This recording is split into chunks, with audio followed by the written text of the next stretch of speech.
What's up sa inyo mga men? So kagaya nung nasabi ko sa inyo sa last video natin dun sa FB Pet Shop na bibisitahin natin yung second o yung hindi pala, yung first stall nila. No? So etong nasa likod ko, yun yung unang shop nila. Yung binisita natin noong nakaraang linggo, ayun, yung pangalawa. No? So etong nasa likod ko ngayon, kahit ganyan lang siya kaliit mga men, alam nyo ba kung ilang taon na to?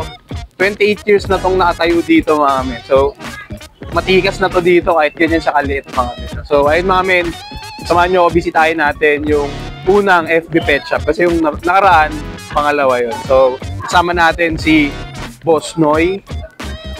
Yun, may kipagkwentuhan tayo sa kanya. And ano pang inaantay nyo mga men, umpisahan na natin to.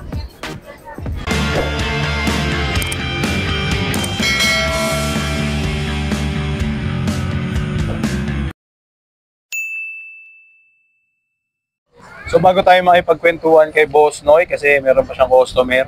Ito palang pet shop nila dito is matatagpuan sa Tungkong Mangga mga men. So ito yung simbahan ng Tungko.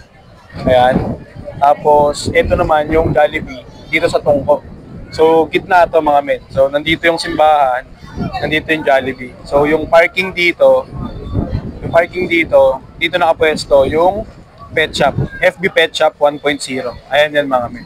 Tumbok na tumbok. Pagpasok nyo doon, makikita nyo agad dito sa likod. Dito sa tapat, no? So, ayun mga men, kasama natin si Boss Noy, ang tao dito sa FB Pet Shop 1.0. So, ito yung unang shop nila, Ma'am Sheila, no? So, ayun si Boss Noy, mga men. So, meron dito, ayun, may mga presyo naman na, no? Tama, Boss, no? Magkano yung price range dito, Boss? May 50. May 20. May 20? No, may 20. Isda ito, mga men, ha? Yan, may 20. Yung pinakamahal, magkano? Dito yung pinakamahal. Yan, 250. Yan mga men. Ito yung mga iba-ibang kulay. 250, ganyan. Hindi ko alam kung ilang peraso na to, pero 10 peraso. So 10 peraso, 250 na yun mga. And ayun din, kung ano yung accessories dito, yun din. Yung makikita nyo dun sa shop nila ma'am nung nakaraang linggo. No? Yan, meron din ditong mga cages. Ganun din, 250, 350. Dito meron din. Tapos ito 500. Tapos may mga cage din dun sa gilid. Magkano sa cage nyo dun, boss? Sa gilid. Mga 1-2. Dito 1-2. Depende sa size. Depende sa size. Tapos ang bukod sa isda, meron dito mga, ang tawag dito, parakit. Lovebirds mga men. Magkano dito, boss? Bali 550 siya pa. 550 yung pares na ito. So, siguro dalawang pares na lang to, apat. Tapos hamster mga men. 2 peraso na lang, tapos may mais din sila. Tulog. Babae. Babae yan mga men. Tapos may mais din dito. Mais ba to? Oo, white mice. Yan. Magkano sa white mice nyo? 30 30 each. Tapos sa hamster, 150 ang isa. Ayan mga men. So, dapat kanina nung pagpunta ko sa grotto, magdadala ako ng 50 pieces kaso late na ako nakabisuhan ni Ma'am Sheila. Kaya baka mamayang hapon, dadaling ko dun sa pet shop nila, sa pangalawang pet shop, no?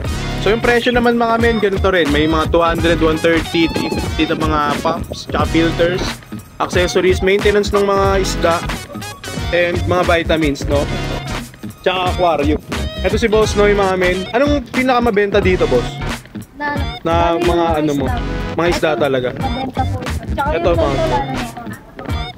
Yung mga ganito. Kasi pinapakain din siya sa mga monster fish. So pang feeders, no? Feeders mga men. So kagaya na sabi ko sa inyo kanina mga men, etong stall na to, yung ganyang kaliit, 28 years na to dito, ah. Kaya hindi nyo pwedeng maliitin ko na. Kina. Grabe. Tsaka nakakatuwa dito mga men. Actually dapat kanina pa ako mag-start. Pero hindi ako makapagsimula kasi ayokong umepal dyan dahil maraming bumibili. Maraming customer si Boss Noy dyan. Kaya ayoko mag-interrupt. So ngayon lang tayo nagkaroon ng tsansa. Wala pang ganong tao. Pero kanina ang dami. And pangalawang beses natin na sa ganito pa kalaking pet shop o kaliit, makakita tayo ng pagong. Mga men, no? Pagong. Sa kabila wala yatang ganito, no? Meron din ba? Oo. Hindi ko napansin nung nakaraang linggo, pero ito. Anong tawag dito, boss? Malayan box. Malayan box turtle mga men. Nandito na ang 250? 250 yan mga men. Paano malalaman kung babae lalaki? Bali, titignan mo siya sa ilalim. Yung sa dito sa dibdib niya? Tapos, Ayan, ayan, pag straight siya, wala siyang palubog, Ay, Bali, kumbaga, babae kakapain yun. mo lang. Oo. Pag diretso lang, walang palubog, babae yun. Babae. Pero pag may palubog ho, lalaki. Oo. Ganun pala siya. So parang gusto ko gumit niyan po siya. Sige. So, ayan siya ate, di ba? Di ba? Kahit ang liit niya mga men. Actually, yan lang oh. Parang isa't kalahating dipa ko lang to. Yung pwesto nila, yung haba isa't kalahating dipa. Tapos yung lapad, parang isang dipa ko lang. Pero grabe, 28 years na to dito and ay no, kagaya niya. Di ba? Kaya masabi ko talaga na wala sa laki o liit ng pet shop kung paano ka papaldo, kung paano ka bibenta. Nasa kung saan siya nakapwesto. Tignan nyo naman yung paligid niya. Ang daming tao. Simbahan pa to. Tapos parking to. Palengke. Palengke yan mga mina dyan sa likod. Palengke yan. Tapos dito, Jollibee. Tapos sa gawi pa roon, SM Tungkuna yun mga min. So, grabe. Kahit maliit siya, nakalagay talaga siya kung saan maraming tao. Kaya wala talaga sa laki o liit yung pet shop para bumenta ka, kumita ka. Sabi ni Boss Noy, ito daw mabenta sa kanila. And araw-araw pala sila nandito mga men ha. Araw-araw tong bukas. Siyempre, mas maraming tao tuwing linggo. Kaya siguro ganun na din. Pero etong mga to daw to, malakas daw talaga dito yan. Actually, ito kanina, parang 5 to dito na malalaking plastic. Ngayon, 2 na lang. Nauwa na yung 3 kanina. Ganun ka ganda yung pwesto netong pet shop nila dito. Pero dati na ako rito. Dati ka na dito? 2019 nandito ka na. Tapos, Pandemic kasi hindi nagtuloy. Tapos bumalik ka ngayon, 3 years. Kasi kailangan ni ate ng Oo. Kasi sila dun na silang 2 na dun sa kabila no? Tsaka, nakakatuwa dito talaga mami. Ang lakas na ito. Natutuwa lang ako dito na ito yung nagpapatunay ito. Itong pwesto na to yung gantong setup. Na wala nga talaga sa laki o liit. Basta kung nasa tamang pwesto ka lang.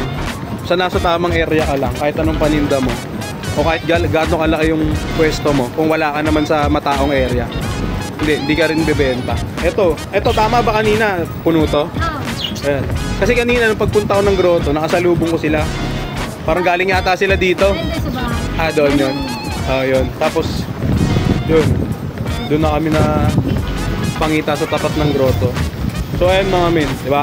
Basic lang. So ganito lang yung vlog natin dito kasi hindi naman din siya ganun kalaki yan.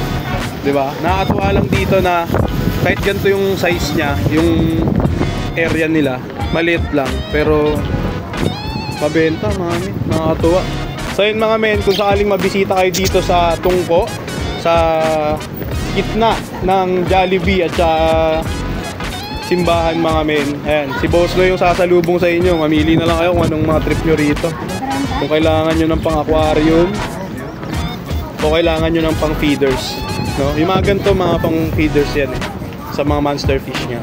Pero ito yung mga magaganda sa aquarium. Diba? Ayan mga men. So ayun nga, Boss, salamat sa iyong oras.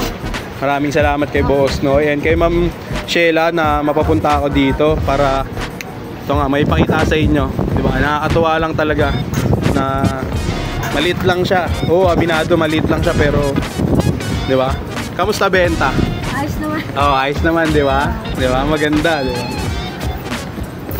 Yan.